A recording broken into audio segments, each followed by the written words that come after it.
steward doesn't come in till the first bell. Stop fussing." But she put her palm over the ringing crystal anyway, and Pantalaimon fluttered ahead and through the slightly open door of the retiring room at the other end of the days. After a moment, he appeared again. "There's no one there," he whispered, "but we must be quick." Crouching behind the high table, Lyra darted along and through the door into the retiring room, where she stood up and looked around.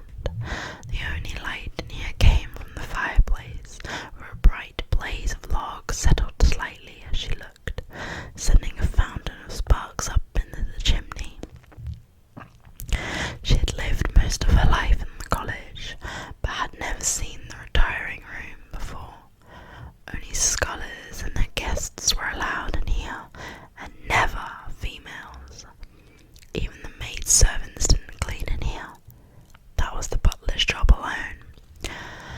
Pantalaimon settled on her shoulder. "Happy now? Can we go?" he whispered. "Don't be silly. I want to look around." It was a large room, with an oval table of polished rosewood on which stood various decanters and glasses, and a silver smoking mill with a rack of pipes. On a sideboard nearby there was a little chafing dish and a basket of poppy heads. "They do themselves well, don't they, Pan?" she said under her breath. She sat in one of the green leather armchairs. It was so deep she found herself nearly lying down. But she sat up again and tucked her legs under her to look at the portraits on the walls. More old scholars, probably, robed, bearded, and gloomy. They stared out of their frames in solemn disapproval. "What do you think they talk about?" Lyra said, or began to say, because before she'd finished the question, she heard voices outside the door. "Behind the chair! Quick!" whispered Pantalaimon, and in a flash Lyra was out of the armchair and crouching behind it.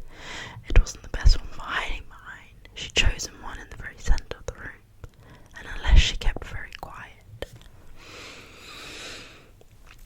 The door opened, and the light changed in the room.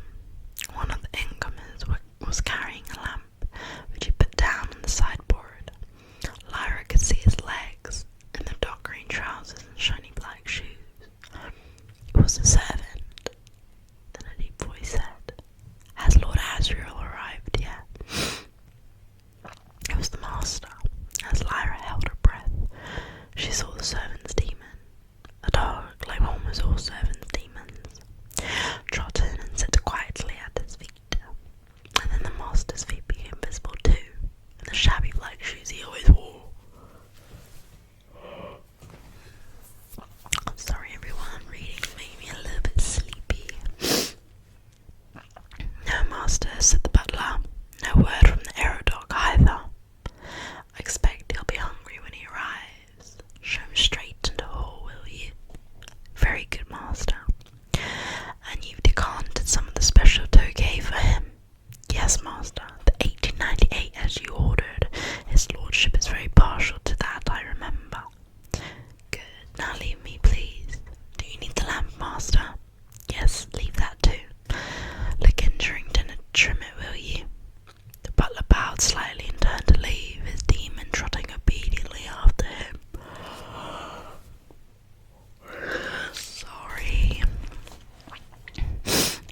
From a not much of a hiding place, Lyra watched as the master went to a large oak wardrobe in the corner of the room, took his gown from a hanger and pulled it laboriously on. The master had been a powerful man, but he was well over 70 now, and his movements were stiff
soft brief squawk. The master replied in an undertone and looked around with his hooded, clouded eyes before leaving through the door he'd come in by.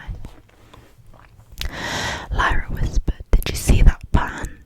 "Of course I did. Now hurry out before the steward comes." But as he spoke, there came the sound of a bell ringing once from the far end of the hall. "That's the steward's bell," said Lyra. "I thought we had more time than that." Pantalaimon fluttered swiftly to the hall door and swiftly back. "The steward's there already," he said, "and he can't get out of the other door." The other door, the one the master had entered and left by, opened onto the busy corridor between the library and the scholars' common room. At this time of day it was thronged with men pulling on their gowns for dinner or hurrying to leave papers or briefcases in the common room before moving into the hall. Lyra had planned to leave the way she'd come, banking on another few minutes before the steward's bell rang, and if she hadn't seen the master dipping that pail into the wine, she might have risked the steward's anger or hoped to avoid being noticed in the busy corridor. But she was confused, and that made her hesitate. Then she heard heavy footsteps on the dais, and the steward was coming to make sure the retiring room was ready for the scholars' poppy and wine after dinner. Lyra darted to the oak wardrobe, opened it, and hid inside, pulling the door shut just as the steward entered. She had no fear for Pantalaimon. The room was sombre-coloured, and he could always creep under a chair. She heard the steward's heavy wheezing, and through the crack where the door hadn't quite shut, she saw him adjust the pipes in the rack by the smoking mill, and cast a glance over the decanters and glasses.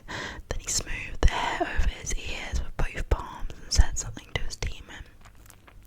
He was a servant, so she was a dog, but a superior servant, so a superior dog. In fact, she had the form of a red setter. The demon seemed suspicious and cast around as if she'd sensed an intruder, but didn't make for the wardrobe, to Lyra's intense relief.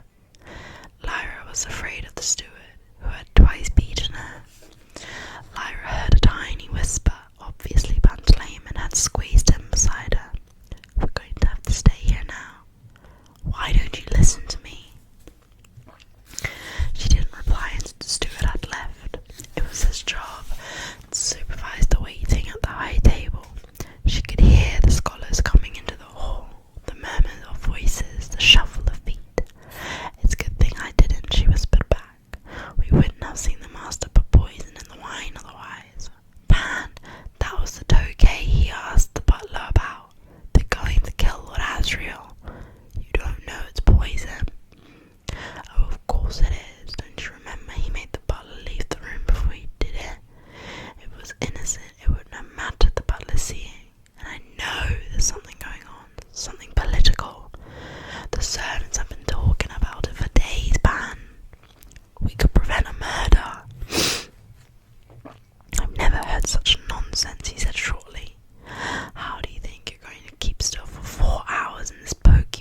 So